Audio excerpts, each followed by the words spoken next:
The Shape of Things ******* The Shape of Things by Ray Bradbury. Transcriber's note: this text was produced from Thrilling Wonder Stories, February 1948. Extensive research did not uncover any evidence that the U.S. copyright on this publication was renewed. He did not want to be the father of a small blue pyramid. Peter Horn hadn't planned it that way at all. Neither he nor his wife imagined that such a thing could happen to them. They had talked quietly for days about the birth of their coming child. They had eaten normal foods, slept a great deal, taken in a few shows, and, when it was time for her to fly in the helicopter to the hospital, her husband, Peter Horn, laughed and kissed her. "Honey, you'll be home in 6 hours," he said. These new birth mechanisms do everything but father the child for you. She remembered an old-time song. "No, no, they can't take that away from me," and sang it, and they laughed as the helicopter lifted them over the greenway from country to city. The doctor, a quiet gentleman named Walcott, was very confident. Polly Ann, the wife, was made ready for the task ahead, and the father was put, as usual, out in the waiting room where he could suck on cigarettes or take highballs from a convenient mixer. He was feeling pretty good. This was the first baby, but there was not a thing to worry about. Polly Ann was in good hands. Dr. Walcott came into the waiting room an hour later. He looked like a man who has seen death. Peter Horn, on his third highball, did not move. His hand tightened on the glass and he whispered, "She's dead." "No," said Walcott, quietly. "No, no, she's fine. It's the baby." "The baby's dead, then?" "The baby's alive, too, but drink the rest of that drink and come along after me. Something's happened." Yes, indeed, something had happened. The something that had happened had brought the entire hospital out into the corridors. People were going and coming from one room to another. As Peter Horn was led through a hallway where attendants in white uniforms were standing around peering into each other's faces and whispering, he became quite sick. The entire thing had the air of a carnival, as if at any moment someone might step up upon a platform and cry, "Hey, looky looky! The child of Peter Horn." Incredible. They entered a small clean room. There was a crowd in the room, looking down at a low table. There was something on the table. A small blue pyramid. "Yve you brought me here," said Horn, turning to the doctor. The small blue pyramid moved. It began to cry. Peter Horn pushed forward and looked down wildly. He was very white and he was breathing rapidly. "You don't mean that's it?" The doctor named Walcott nodded. The blue pyramid had 6 blue snake-like appendages, and 3 eyes that blinked from the tips of projecting structures. Horn didn't move. "It weighs 7 pounds, 8 ounces," someone said. Horn thought to himself, "They're kidding me. This is some joke. Charlie Ruskell is behind all this. He'll pop in a door any moment and cry April Fool, and everybody'll laugh. That's not my child. Oh, horrible. They're kidding me. Horn stood there, and the sweat rolled down his face. Dr. Walcott said, quietly, "We didn't dare show your wife." The shock. She mustn't be told about it, now. Get me away from here. Horn turned and his hands were opening and closing without purpose, his eyes were flickering. Walcott held his elbow, talking calmly. "This is your child. Understand that, Mr. Horn." "No. No, it's not." His mind wouldn't touch the thing. "It's a nightmare. Destroy the thing. You can't kill a human being." "Human?" Horn blinked tears. "That's not human. That's a crime against God." The doctor went on, quickly. "We've examined this child, and we've decided that it is not a mutant, a result of gene destruction or rearrangement. It's not a freak. Nor is it sick. Please listen to everything I say to you." Horn stared at the wall, his eyes wide and sick. He swayed. The doctor talked distantly, with assurance. The child was somehow affected by the birth pressure. There was a dimensional destructure caused by the simultaneous short-circuitings and malfunctionings of the new birthmarks and the hypnosis machines.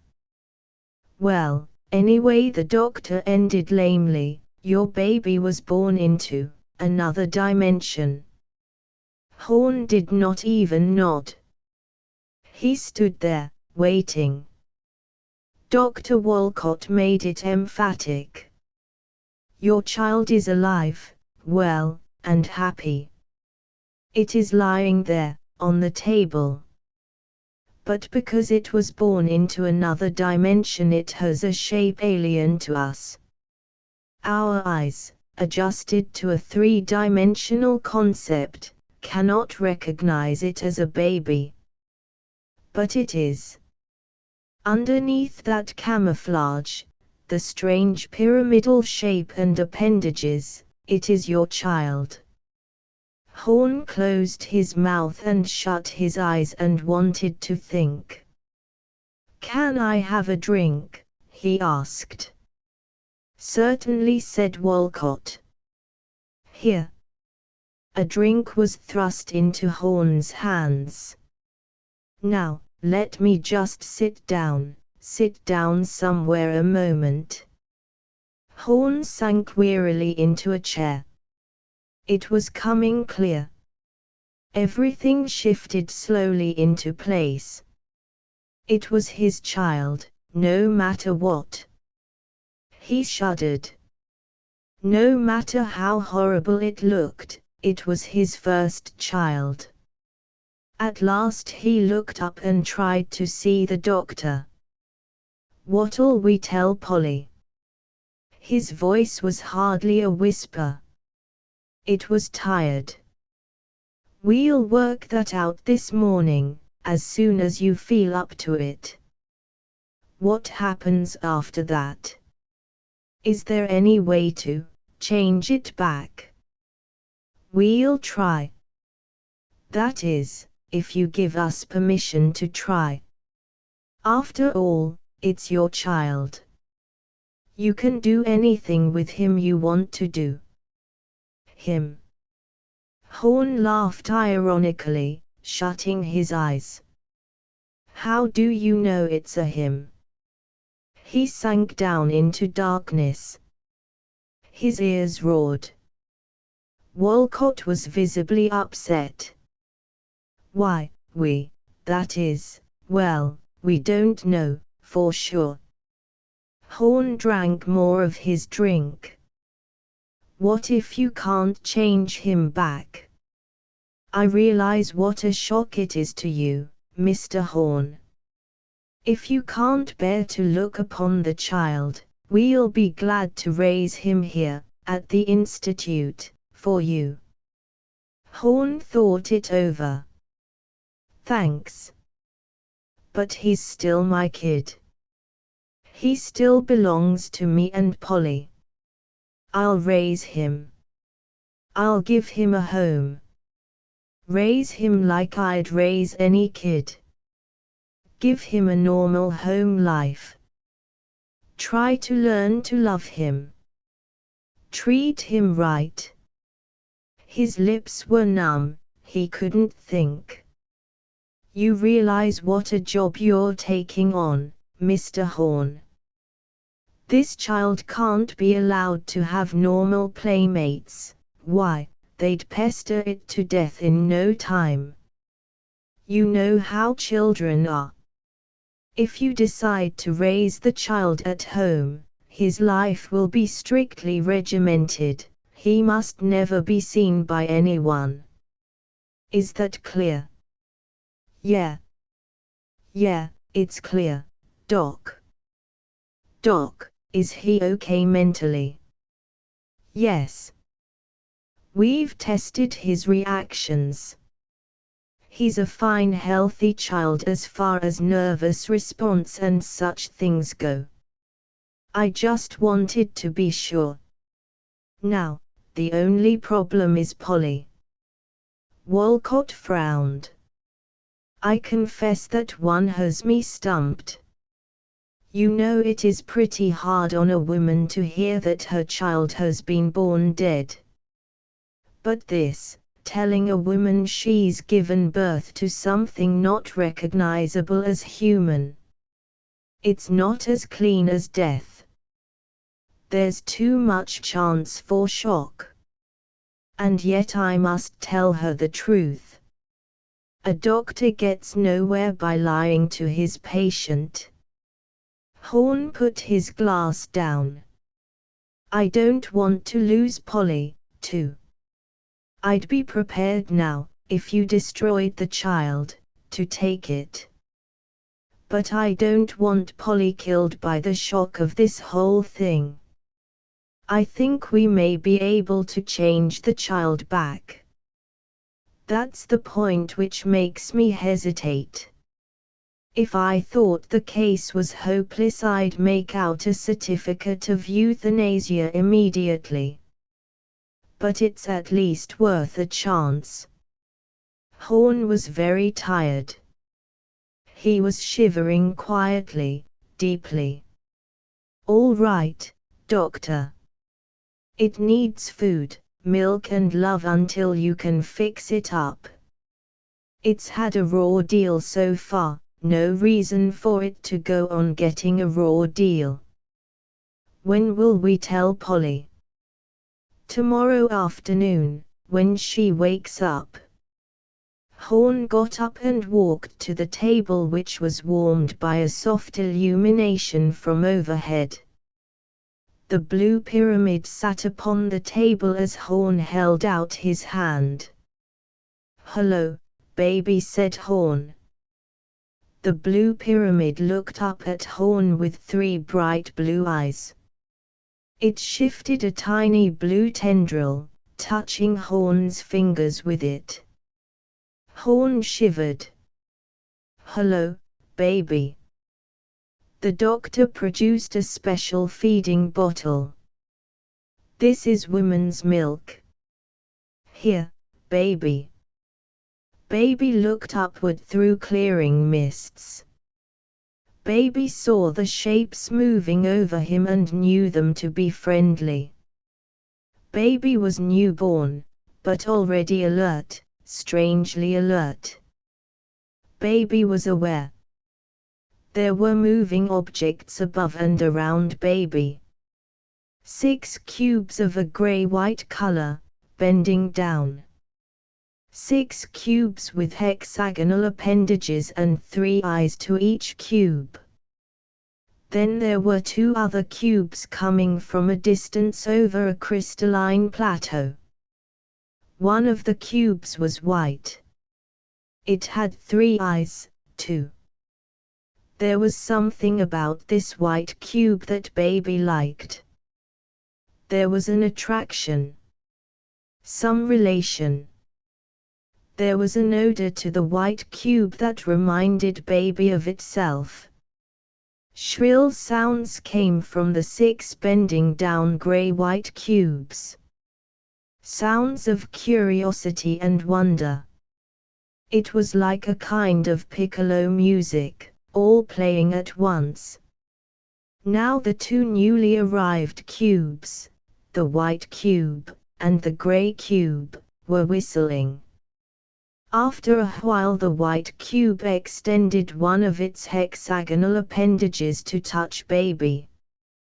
Baby responded by putting out one of its tendrils from its pyramidal body. Baby liked the white cube. Baby liked. Baby was hungry. Baby liked. Maybe the white cube would give it food. The gray cube produced a pink globe for Baby. Baby was now to be fed. Good. Good. Baby accepted food eagerly. Food was good. All the gray-white cubes drifted away, leaving only the nice white cube standing over Baby, looking down and whistling over and over. Over and over. They told Polly the next day. Not everything. Just enough. Just a hint. They told her the baby was not well, in a certain way. They talked slowly, and in ever-tightening circles, in upon Polly. Then Dr. Walcott gave a long lecture on the birth mechanisms, how they helped a woman in her labor, and how the birthmarks were put together, and how, this time, they short-circuited. There was another man of scientific means present, and he gave her a dry little talk on dimensions, holding up his fingers, so. 1, 2, 3 and 4. Still another man talked of energy and matter. Another spoke of underprivileged children. Polly finally sat up in bed and said, "What's all the talk for? What's wrong with my baby that you should all be talking so long?" Walcott told her. "Of course, you can wait a week and see it," he said. "Or you can sign over guardianship of the child to the institute." "There's only one thing I want to know," said Polly. Dr. Walcott raised his brows. "Did I make the child that way?" asked Polly. "You most certainly did not." "The child isn't a monster, genetically?" asked Polly. "The child was thrust into another continuum. Otherwise, it is perfectly normal." Polly's tight, lined mouth relaxed. She said, simply, "Then, bring me my baby. I want to see him. Please." Now. They brought the child. The Horns left the hospital the next day. Polly walked out on her own 2 good legs, with Peter Horn following her, looking at her in quiet amaze. They did not have the baby with them. That would come later. Horn helped his wife into their helicopter and sat beside her. He lifted the ship, whirring, into the warm air. "You're a wonder," he said. "Am I?" she said, lighting a cigarette. "You are. You didn't cry. You didn't do anything. He's not so bad, you know," she said. once you get to know him. I can even hold him in my arms. He's warm and he cries and he even needs his triangular diapers." Here she laughed. He noticed a nervous tremor in the laugh, however. "No, I didn't cry, Pete, because that's my baby. Or he will be. He isn't dead, I thank God for that. I don't know how to explain, still unborn. I like to think he hasn't been born yet. We're waiting for him to show up. I have confidence in Dr. Walcott. Haven't you?" "You're right. You're right." He reached over and held her hand. "You know something. You're a peach." "I can hold on," she said, sitting there looking ahead as the green country swung under them. "I can wait. As long as I know something good will happen. I won't let it hurt or shock me. The mind is a great thing. If it has some hope, then it's cushioned all around." "I'll wait 6 months," she said. And she looked over the edge of the helicopter. "And then maybe I'll kill myself. Polly." She looked at him as if he'd just come in. "Pete, I'm sorry. But this sort of thing doesn't happen. Once it's over and the baby is finally born, I'll forget it so quick it'll never have occurred. But if the doctor can't help us, then a mind can't take it. A mind can only tell the body to climb out on a roof and jump." "Things'll be all right," he said, holding to the guide wheel. "They have to be." She said nothing, but let the cigarette smoke blow out of her mouth in the pounding concussion of the helicopter fan. 3 weeks passed. Every day they flew into the institute to visit Py. For that was the quiet, calm name that Polly Horn gave to the blue pyramid that lay on the warm sleeping table and blinked up at them. Dr. Walcott was careful to point out that the habits of the child were as normal as any others: so many hours sleep, so many awake, so much attentiveness, so much boredom, so much food, so much elimination. Polly Horn listened, and her face softened and her eyes warmed. At the end of the 3rd week, Dr. Walcott said, "Feel up to taking him home now. You live in the country, don't you? All right, you have an enclosed patio, he can be out there in the sunlight, on occasion. He needs a mother's love." That's trite, but nevertheless true. He should be suckled. We have an arrangement where he's been fed by the new feed milk, cooing voice, warmth, hands, and all. Dr. Walcott's voice was dry, but still I feel you are familiar enough with him now to know he's a pretty healthy child. Are you game, Mrs. Horn? Yes, I'm game. Good. Bring him in every 3rd day for a checkup. Here's his formula. We're working on several ideas now, Mrs. Horn. We should have some results for you by the end of the year. I don't want to say anything definite, but I have reason to believe we'll pull that boy right out of the 4th dimension, like a rabbit out of a hat. The doctor was mildly surprised and pleased when Polly Horn kissed him, then and there. Pete Horn took the copter home over the smooth rolling greens of Griffith, From time to time he looked at the pyramid lying in Polly's arms. She was making cooing noises at it. It was replying in approximately the same way. Peter took the copter home, from time to time looking down at the pyramid in Polly's arms.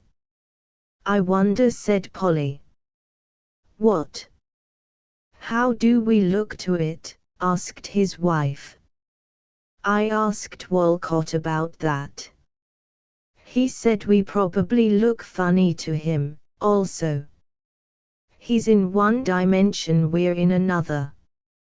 "You mean we don't look like men and women to him?" "If we could see ourselves, no. But, remember, the baby knows nothing of men or women.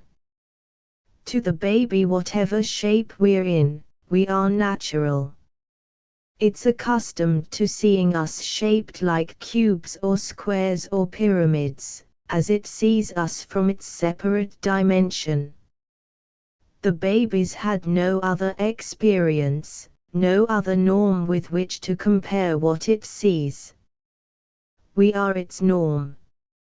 On the other hand, the baby seems weird to us because we compare it to our accustomed shapes and sizes."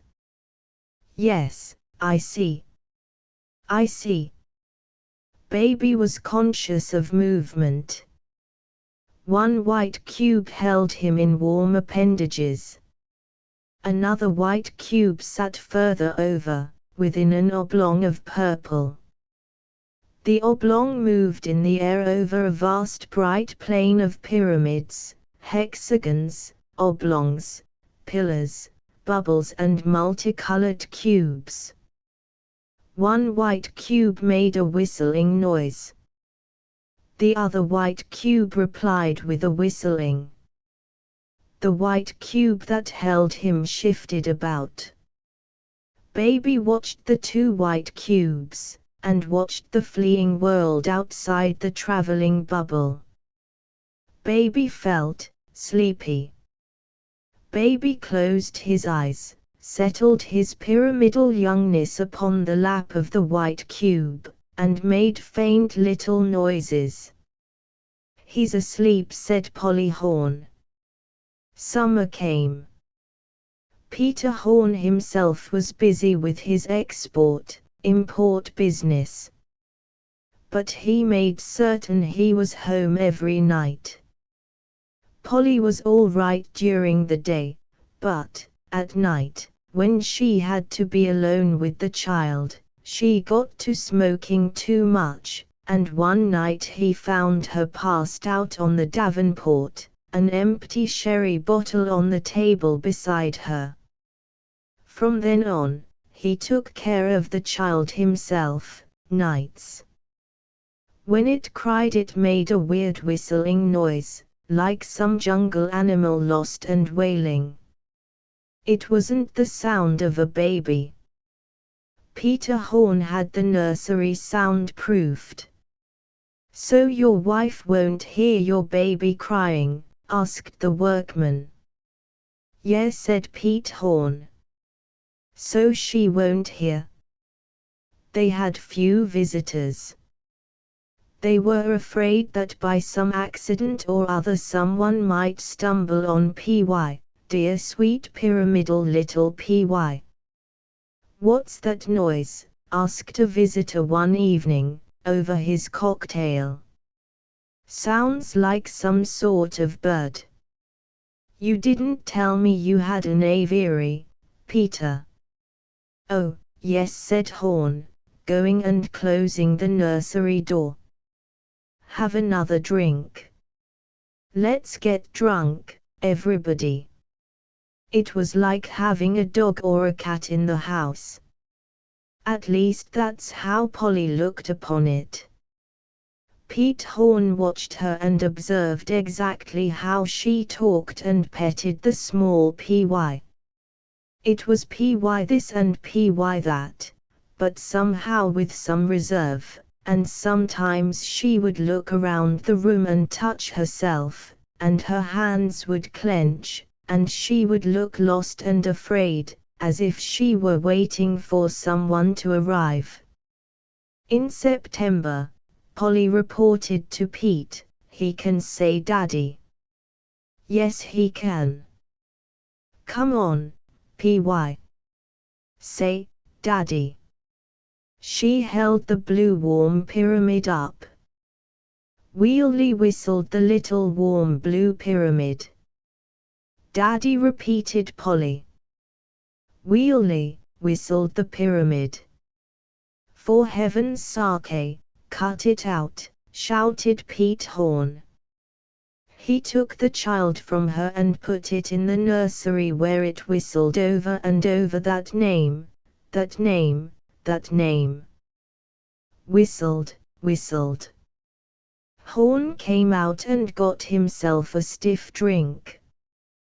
Polly was laughing quietly, bitterly. "Isn't that terrific?" she said. "Even his voice is in the fourth dimension. I teach him to say Daddy and it comes out Wheelie. He says Daddy, but it sounds like Wheelie to us." She looked at her husband. "Won't it be nice when he learns to talk later? We'll give him Hamlet's soliloquy to memorize and he'll say it, but it'll come out, Wheelirothel we whistle wheat." She mashed out her cigarette. "The offspring of James Joyce. Aren't we lucky?" She got up. "Give me a drink." "You've had enough," he said. "Thanks, I'll help myself," she said, and did. October, and then November.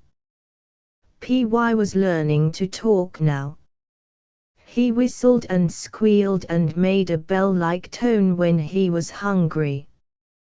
Dr. Walcott visited. "When his color is a constant bright blue," said the doctor, "that means he's healthy. When the color fades, dull, the child is feeling poorly. Remember that." "Oh, yes, I will," said Polly. "Robin's egg blue for health. Dull cobalt for illness."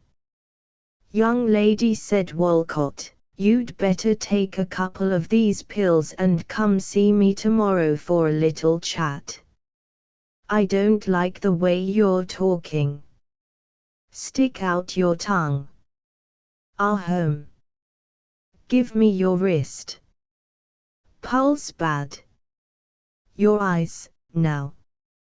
Have you been drinking? Look at the stains on your fingers. Cut the cigarettes in half. I'll see you tomorrow." "You don't give me much to go on," said Polly. "It's been almost a year now. My dear Mrs. Horn, I don't want to excite you continually. When we have our mix ready we'll let you know. We're working every day. There'll be an experiment soon. Take those pills now and shut that nice mouth." He chucked Py under the chin. "Good healthy baby, by gravy. £20 if he's an ounce." Baby was conscious of the goings and comings of the two white cubes. The two nice white cubes who were with him during all of his waking hours. There was another cube, a grey one, who visited on certain days. But mostly it was the two white cubes who cared for and loved him. He looked up at the one warm, rounder, softer white cube and made the low warbling soft sound of contentment. The white cube fed him. He was content. He grew. All was familiar and good. The new year, the year 1969, arrived. Rocket ships flashed on the sky, and helicopters whirred and flourished the warm California winds. Peter Horn carted home large plates of specially poured blue and gray polarized glass, secretly. Through these, he peered at his child. Nothing doing. The pyramid remained a pyramid, no matter if he viewed it through X-ray or yellow cellophane. The barrier was unbreakable. Horn returned quietly to his drinking. The big thing happened early in February. Horn, arriving home in his helicopter, was appalled to see a crowd of neighbors gathered on the lawn of his home. Some of them were sitting, others were standing, still others were moving away, with frightened expressions on their faces. Polly was walking the child in the yard. Polly was quite drunk. She held the small blue pyramid by the hand and walked him up and down. She did not see the helicopter land, nor did she pay much attention as Horn came running up. One of the neighbors turned. "Oh, Mr. Horn, it's the cutest thing. Where'd you find it?" One of the others cried, "Hey, you're quite the traveler, Horn. Pick it up in South America." Polly held the pyramid up. "Say Daddy," she cried, trying to focus on her husband.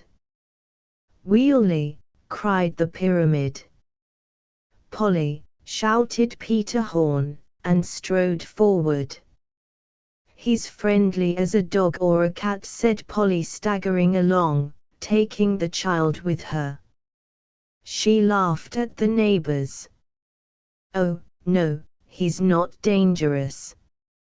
"He looks dangerous, yes, but he's not.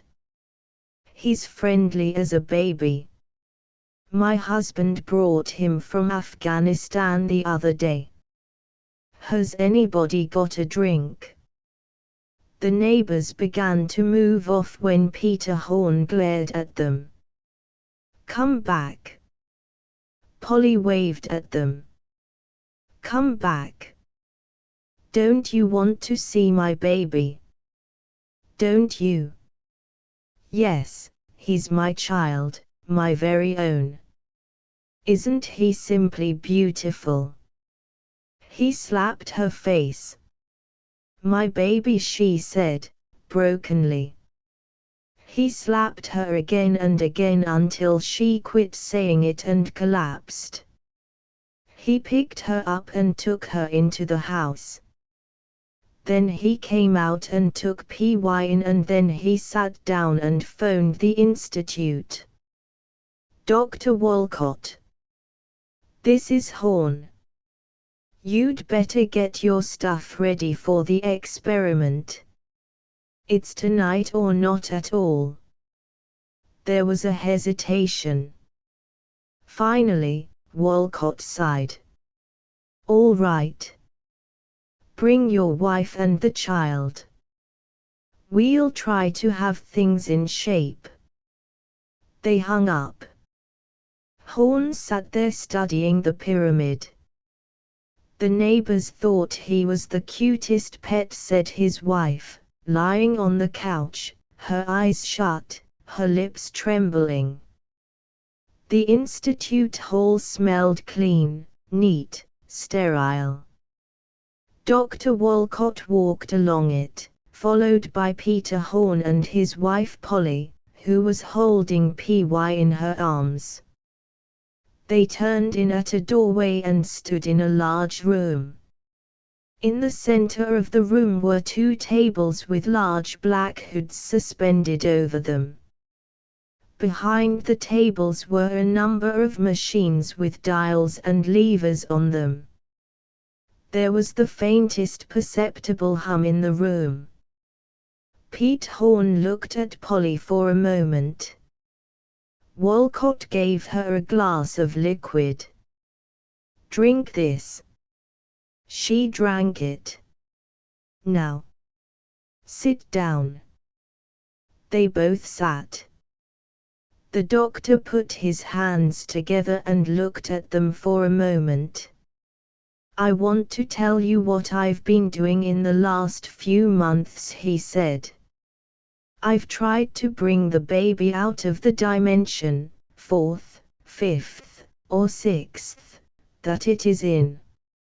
I haven't said much to you about it, but every time you left the baby for a checkup we worked on the problem. Now, do not get excited, but I think we have found a way out of our problem. Polly looked up quickly, her eyes lighting. What? Now, wait a moment, Walcott cautioned her. I have a solution, but it has nothing to do with bringing the baby out of the dimension in which it exists. Polly sank back. Horn simply watched the doctor carefully for anything he might say. Walcott leaned forward. I can't bring PY out, but I can put you people in. That's it. He spread his hands. Horn looked at the machine in the corner. You mean you can send us into PY's dimension? If you want to go badly enough. I don't know, said Horn. There'll have to be more explained. We'll have to know what we're getting into. Polly said nothing. She held PY quietly and looked at him. Dr. Walcott explained. We know what series of accidents, mechanical and electrical, forced PY into his present state. We can reproduce those accidents and stresses. But bringing him back is something else. It might take 1,000,000 trials and failures before we got the combination. The combination that jammed him into another space was an accident, but luckily we saw, observed and recorded it. There are no records for bringing one back. We have to work in the dark. Therefore, it will be easier to put you in the fourth dimension than to bring PY into ours. Polly asked, simply and earnestly, will I see my baby as he really is, if I go into his dimension? Walcott nodded. Polly said, then, I want to go. She was smiling weakly. Hold on, said Peter Horn. We've only been in this office 5 minutes and already you're promising away the rest of your life. I'll be with my real baby, I won't care. Dr. Walcott, what will it be like, in that dimension on the other side? There will be no change that you will notice. You will both seem the same size and shape to one another. The pyramid will become a baby, however. You will have added an extra sense, you will be able to interpret what you see differently. But won't we turn into oblongs or pyramids ourselves? And won't you, Doctor, look like some geometrical form instead of a human? Does a blind man who sees for the first time give up his ability to hear or taste? Asked the doctor. No. All right, then. Stop thinking in terms of subtraction. Think in terms of addition. You're gaining something.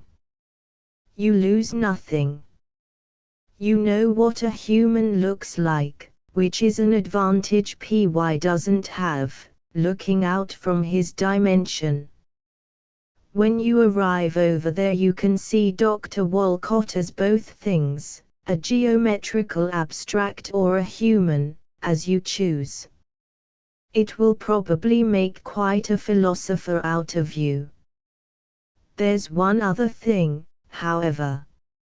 And that, to everyone else in the world, your wife and the child will look like abstract forms. The baby a triangle. Your wife an oblong perhaps. Yourself a hexagonal solid. The world will be shocked, not you. We'll be freaks. You'll be freaks, said Walcott. But you won't know it. You'll have to lead a secluded life.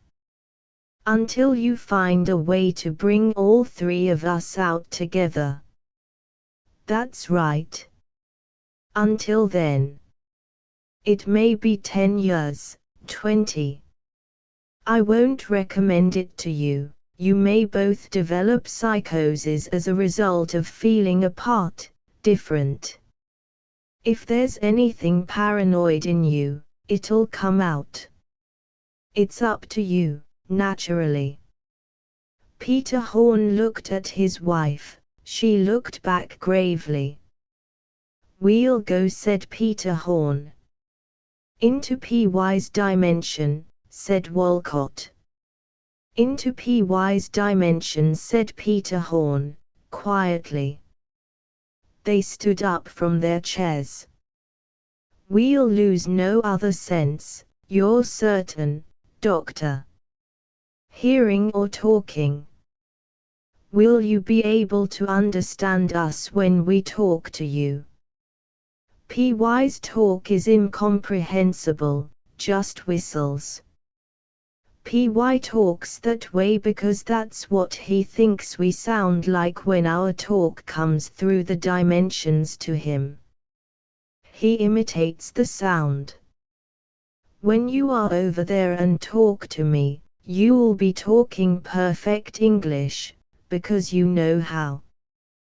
Dimensions have to do with senses and time and knowledge. Don't worry about that. And what about PY? When we come into his strata of existence, will he see us as humans, immediately, and won't that be a shock to him? Won't it be dangerous? He's awfully young. Things haven't got too set for him.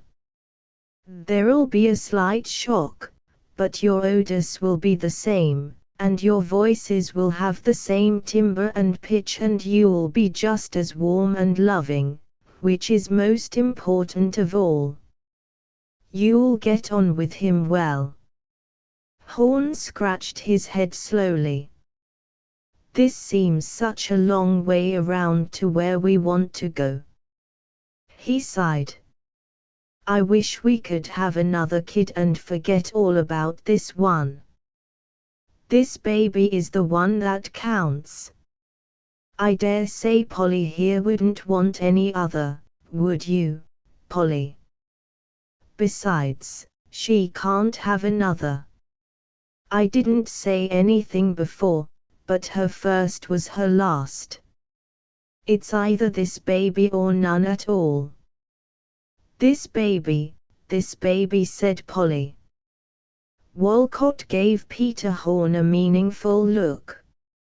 Horn interpreted it correctly. This baby or no more Polly ever again. This baby or Polly would be in a quiet room somewhere staring into space for the rest of her life, quite insane. Polly took this whole thing as a personal failure of her own. Somehow she supposed she herself had forced the child into an alien dimension. She lived only to make right that wrong, to lose the sense of failure, fear and guilt. It had to be PY. It just simply had to be PY. You couldn't reason Polly out of it. There was the evidence, the pyramid, to prove her guilt. It had to be PY. They walked toward the machine together. I guess I can take it, if she can, said Horn, taking her hand. I've worked hard for a good many years now. It might be fun retiring and being an abstract for a change. I envy you the journey, to be honest with you, said Walcott, making adjustments on the large dark machine.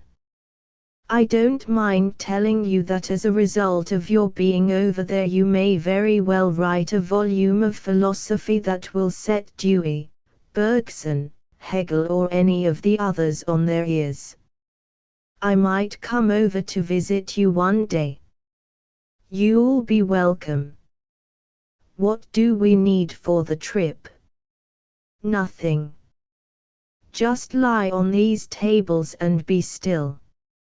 A humming filled the room. A sound of power and energy and warmth. They lay on the tables, holding hands, Polly and Peter Horn. A double black hood came down over them. They were both in darkness. From somewhere far off in the hospital, a voice clock sang, tick-tock, 7 o'clock. Tick-tock, 7 o'clock.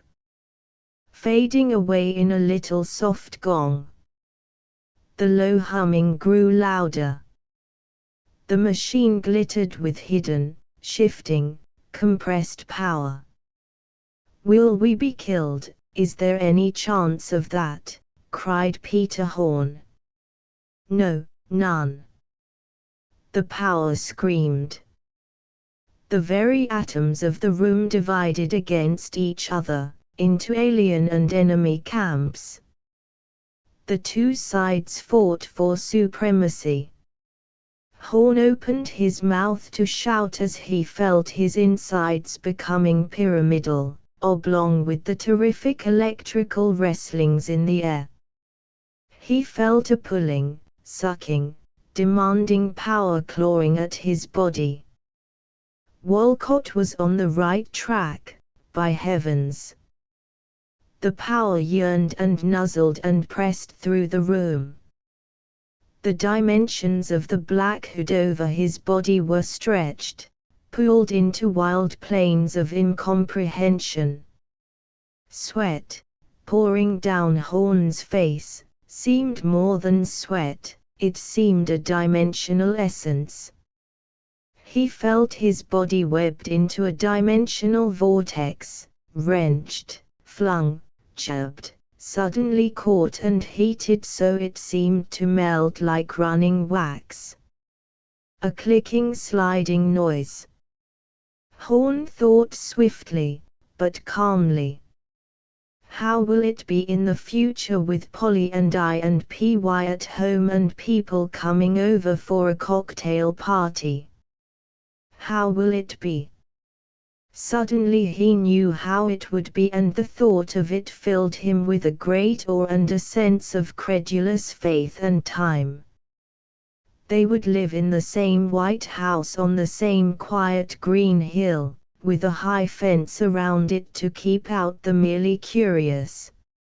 And Dr. Walcott would come to visit, park his Beetle in the yard below, come up the steps and at the door would be a tall slim white rectangle to meet him with a dry martini in its snake-like hand. And in an easy chair across the room would sit a salt-white oblong seated with a copy of Nietzsche's Chopin, reading, smoking a pipe. And on the floor would be PY, running about.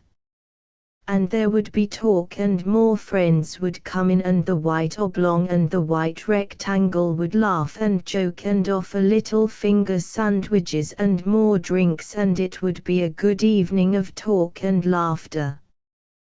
That's how it would be. Click. The humming noise stopped. The hood lifted from Horn. It was all over. They were in another dimension. He heard Polly cry out. There was much light. Then he slipped from the table, stood blinking. Polly was running. She stooped and picked up something from the floor. It was Peter Horn's son. A living, pink-faced, blue-eyed boy, lying in her arms, gasping and blinking and crying. The pyramidal shape was gone. Polly was crying with happiness. Peter Horn walked across the room, trembling, trying to smile himself, to hold on to Polly and the boy baby, both at the same time, and cry with them. "Well," said Walcott, standing back. He did not move for a long while. He only watched the white oblong and the white slim rectangle holding the blue pyramid on the opposite side of the room. An assistant came in the door. "Sh," said Walcott, hand to his lips. "They'll want to be alone a while. Come along." He took the assistant by the arm and tiptoed across the room. The white rectangle and the white oblong didn't even look up when the door closed. Asterisk asterisk asterisk end of the Project Gutenberg ebook The Shape of Things asterisk asterisk asterisk updated editions will replace the previous one, the old editions will be renamed. Creating the works from print editions not protected by U.S. copyright law means that no one owns a United States copyright in these works, so the Foundation, and you, can copy and distribute it in the United States without permission and without paying copyright royalties. Special rules, set forth in the general terms of use part of this license, apply to copying and distributing Project Gutenberg trademark symbol electronic works to protect the Project Gutenberg trademark symbol concept and trademark. Project Gutenberg is a registered trademark, and may not be used if you charge for an ebook, except by following the terms of the trademark license, including paying royalties for use of the Project Gutenberg trademark. If you do not charge anything for copies of this ebook, complying with the trademark license is very easy. You may use this ebook for nearly any purpose such as creation of derivative works, reports, performances and research. Project Gutenberg ebooks may be modified and printed and given away. You may do practically anything in the United States with ebooks not protected by U.S. copyright law. Redistribution is subject to the trademark license, especially commercial redistribution. Start. Full license. The full Project Gutenberg license. Please read this before you distribute or use this work to protect the Project Gutenberg trademark symbol mission of promoting the free distribution of electronic works, by using or distributing this work, or any other work associated in any way with the phrase Project Gutenberg. You agree to comply with all the terms of the full Project Gutenberg trademark symbol license available with this file or online at www.gutenberg.org/license. Section 1. General Terms of Use and Redistributing Project Gutenberg Trademark Symbol Electronic Works 1.0.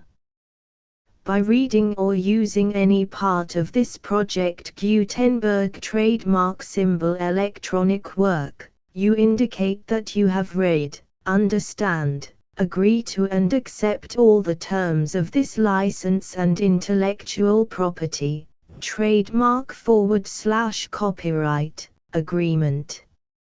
If you do not agree to abide by all the terms of this agreement, You must cease using and return or destroy all copies of Project Gutenberg trademark symbol electronic works in your possession.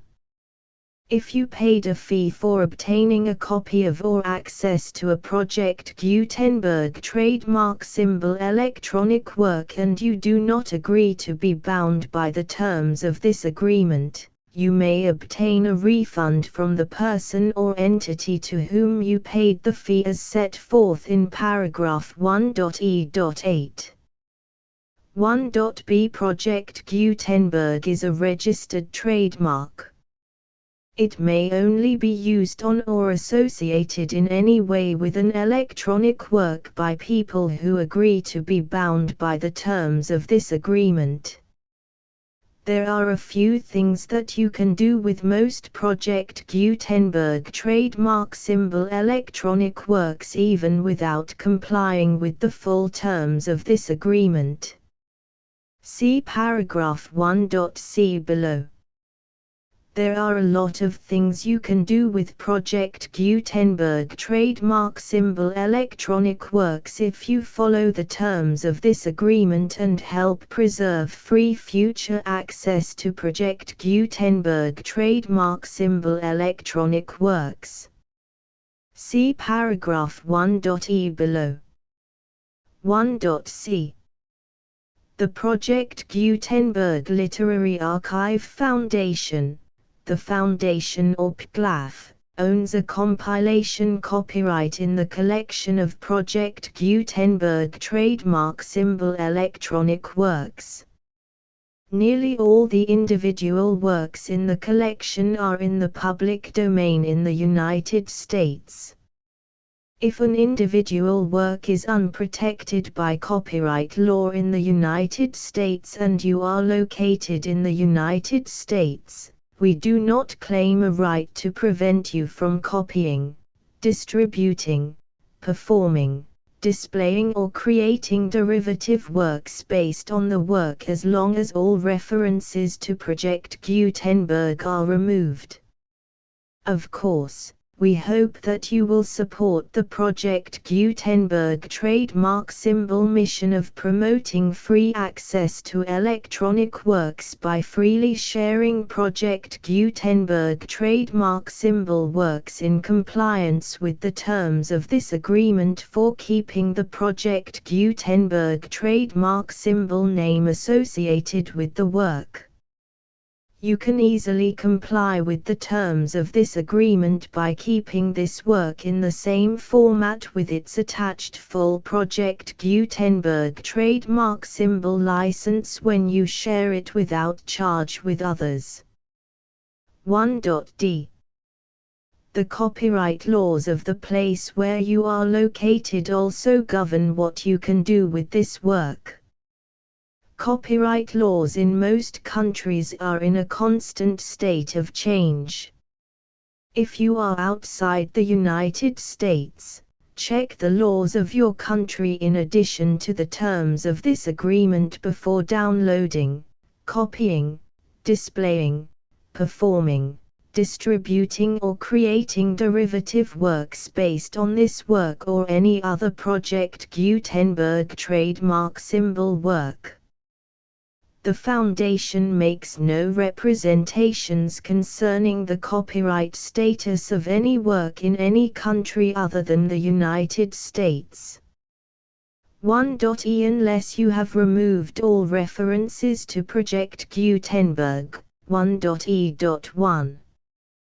The following sentence, with active links to, or other immediate access to, the full Project Gutenberg trademark symbol license must appear prominently whenever any copy of a Project Gutenberg trademark symbol work, any work on which the phrase Project Gutenberg appears, or with which the phrase Project Gutenberg is associated, is accessed, displayed, performed, viewed, copied or distributed. This ebook is for the use of anyone anywhere in the United States and most other parts of the world at no cost and with almost no restrictions whatsoever. You may copy it, give it away or reuse it under the terms of the Project Gutenberg license included with this ebook or online at www.gutenberg.org. If you are not located in the United States, you will have to check the laws of the country where you are located before using this ebook. 1.e.2 If an individual Project Gutenberg trademark symbol electronic work is derived from texts not protected by U.S. copyright law, does not contain a notice indicating that it is posted with permission of the copyright holder, the work can be copied and distributed to anyone in the United States without paying any fees or charges. If you are redistributing or providing access to a work with the phrase Project Gutenberg associated with or appearing on the work, you must comply either with the requirements of paragraphs 1.e.1 through 1.e.7 or obtain permission for the use of the work and the Project Gutenberg trademark symbol trademark as set forth in paragraphs 1.e.8 or 1.e.9. 1.e.3 If an individual Project Gutenberg trademark symbol electronic work is posted with the permission of the copyright holder, your use and distribution must comply with both paragraphs 1.e.1 through 1.e.7 and any additional terms imposed by the copyright holder. Additional terms will be linked to the Project Gutenberg trademark symbol license for all works posted with the permission of the copyright holder found at the beginning of this work. 1.e.4 Do not unlink or detach or remove the full Project Gutenberg trademark symbol license terms from this work, or any files containing a part of this work or any other work associated with Project Gutenberg trademark symbol. 1.e.5 Do not copy, display, perform, distribute or redistribute this electronic work, or any part of this electronic work, without prominently displaying the sentence set forth in paragraph 1.e.1 with active links or immediate access to the full terms of the Project Gutenberg trademark symbol license. 1.e.6 You may convert to and distribute this work in any binary, compressed, marked up, non-proprietary or proprietary form, including any word processing or hypertext form. However, if you provide access to or distribute copies of a Project Gutenberg trademark symbol work in a format other than plain vanilla ASCII or other format used in the official version posted on the official Project Gutenberg trademark symbol website, www.gutenberg.org, you must, at no additional cost, fee or expense to the user, provide a copy, a means of exporting a copy, or a means of obtaining a copy upon request, of the work in its original plain vanilla ASCII or other form. Any alternate format must include the full Project Gutenberg trademark symbol license as specified in paragraph 1.e.1. 1.e.7 Do not charge a fee for access to, viewing, displaying, performing, copying or distributing any Project Gutenberg trademark symbol works unless you comply with paragraph 1.e.8 or 1.e.9. 1.e.8 You may charge a reasonable fee for copies of or providing access to or distributing Project Gutenberg trademark symbol electronic works, provided that you pay a royalty fee of 20% of the gross profits you derive from the use of Project Gutenberg trademark symbol works calculated using the method you already use to calculate your applicable taxes. The fee is owed to the owner of the Project Gutenberg trademark symbol trademark, but he has agreed to donate royalties under this paragraph to the Project Gutenberg Literary Archive Foundation.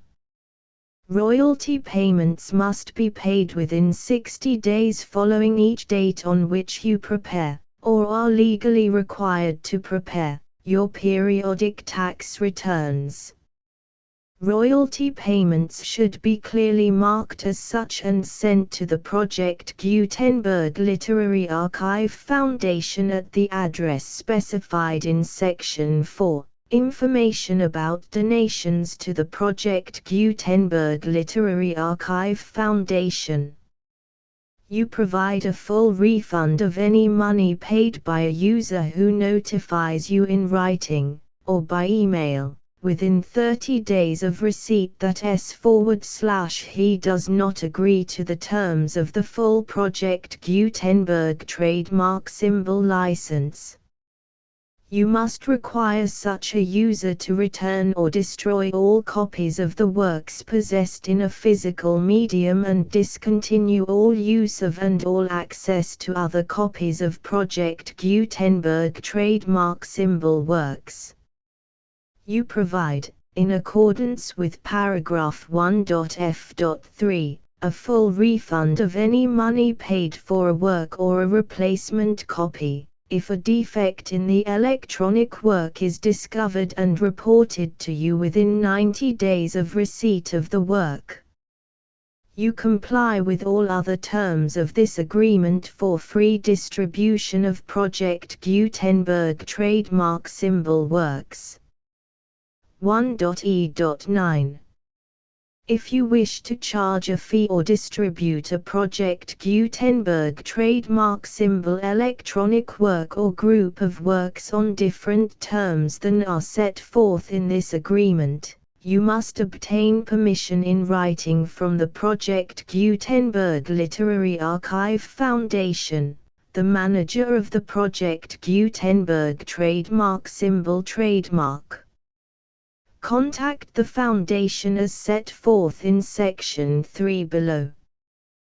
1.f1.f.1. Project Gutenberg volunteers and employees expend considerable effort to identify, do copyright research on, transcribe and proofread works not protected by U.S. copyright law in creating the Project Gutenberg trademark symbol collection. Despite these efforts, Project Gutenberg trademark symbol electronic works, and the medium on which they may be stored, may contain defects such as, but not limited to, incomplete, inaccurate or corrupt data, transcription errors, a copyright or other intellectual property infringement, a defective or damaged disk or other medium, a computer virus, or computer codes that damage or cannot be read by your equipment. 1.f.2. Limited warranty, disclaimer of damages, except for the right of replacement or refund described in paragraph 1.f.3, the Project Gutenberg Literary Archive Foundation, the owner of the Project Gutenberg trademark symbol trademark, and any other party distributing a Project Gutenberg trademark symbol electronic work under this agreement, disclaim all liability to you for damages, costs and expenses, including legal fees. You agree that you have no remedies for negligence, strict liability, breach of warranty or breach of contract except those provided in paragraph 1.f.3. You agree that the foundation, the trademark owner, and any distributor under this agreement will not be liable to you for actual, direct, indirect, consequential, punitive or incidental damages even if you give notice of the possibility of such damage. 1.f.3.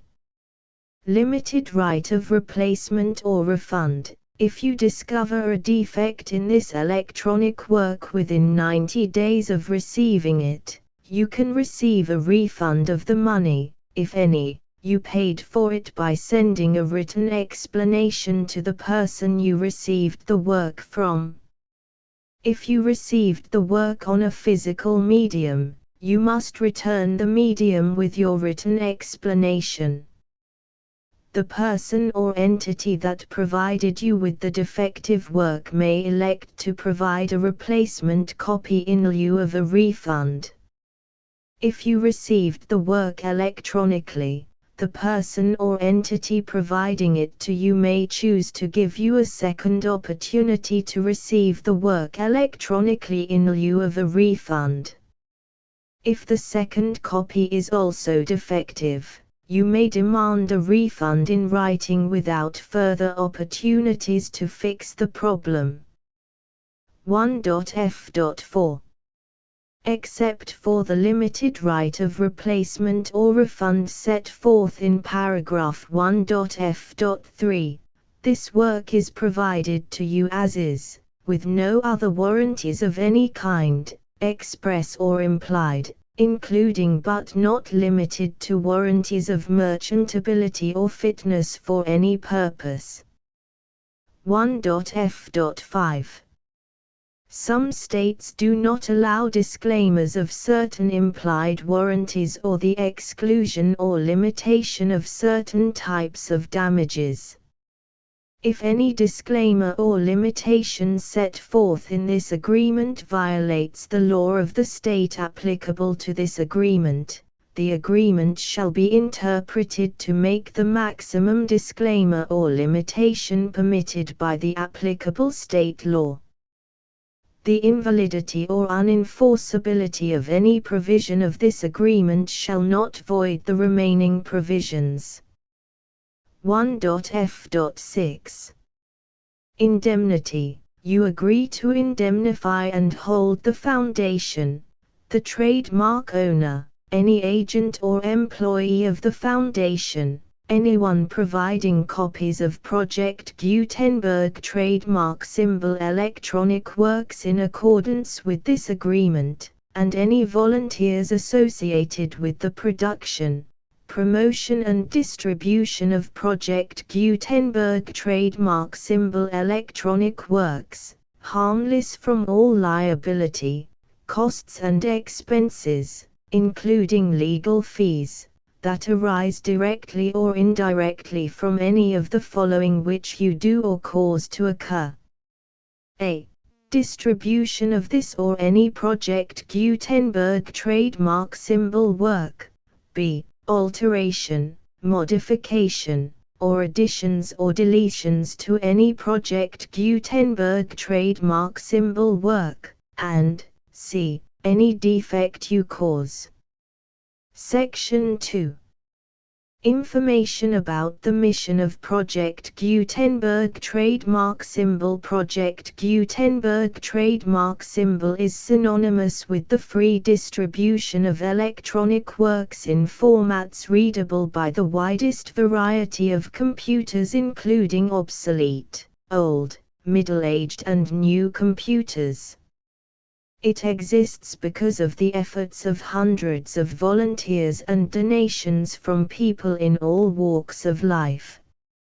Volunteers and financial support to provide volunteers with the assistance they need are critical to reaching Project Gutenberg trademark symbol's goals and ensuring that the Project Gutenberg trademark symbol collection will remain freely available for generations to come.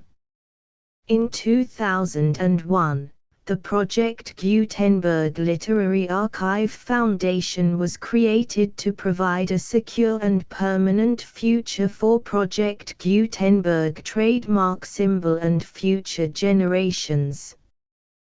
To learn more about the Project Gutenberg Literary Archive Foundation and how your efforts and donations can help, see sections 3 and 4 and the Foundation information page at www.gutenberg.org. Section 3. Information about the Project Gutenberg Literary Archive Foundation. The Project Gutenberg Literary Archive Foundation is a non-profit 501(c)(3) educational corporation organized under the laws of the state of Mississippi and granted tax-exempt status by the Internal Revenue Service. The Foundation's IN or Federal Tax Identification Number is 64-6221541.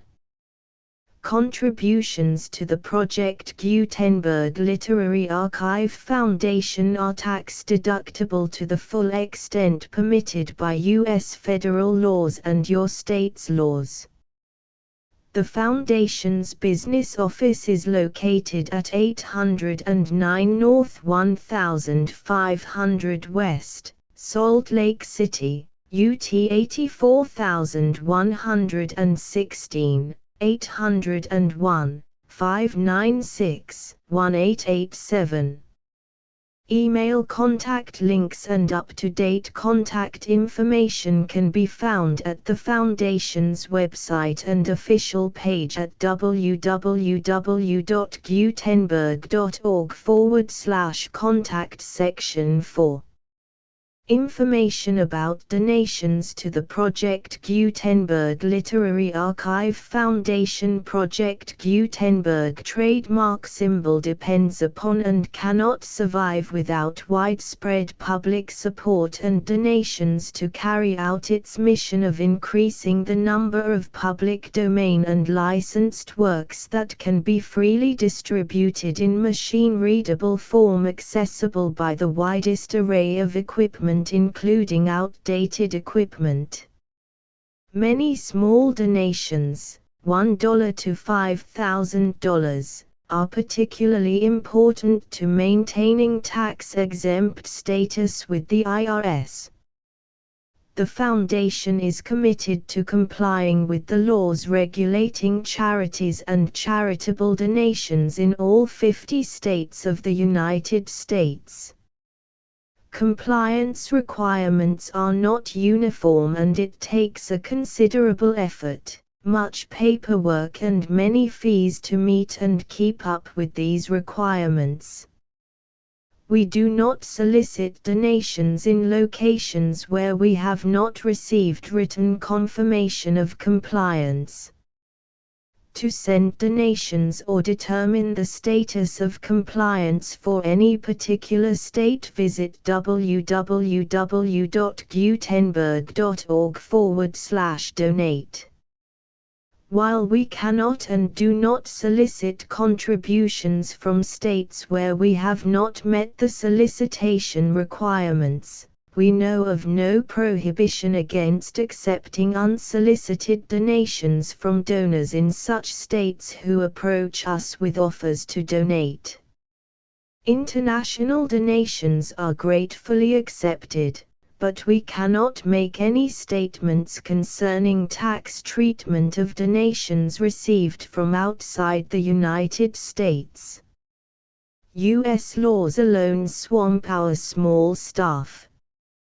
Please check the Project Gutenberg web pages for current donation methods and addresses. Donations are accepted in a number of other ways including checks, online payments and credit card donations. To donate, please visit www.gutenberg.org/donate. Section 5. General information about Project Gutenberg trademark symbol electronic works. Professor Michael S. Hart was the originator of the Project Gutenberg trademark symbol concept of a library of electronic works that could be freely shared with anyone. For 40 years, he produced and distributed Project Gutenberg trademark symbol ebooks with only a loose network of volunteer support. Project Gutenberg trademark symbol ebooks are often created from several printed editions, all of which are confirmed as not protected by copyright in the US unless a copyright notice is included. Thus, we do not necessarily keep ebooks in compliance with any particular paper edition. Most people start at our website, which has the main PG search facility, www.gutenberg.org. This website includes information about Project Gutenberg trademark symbol, including how to make donations to the Project Gutenberg Literary Archive Foundation, how to help produce our new ebooks, and how to subscribe to our email newsletter to hear about new ebooks.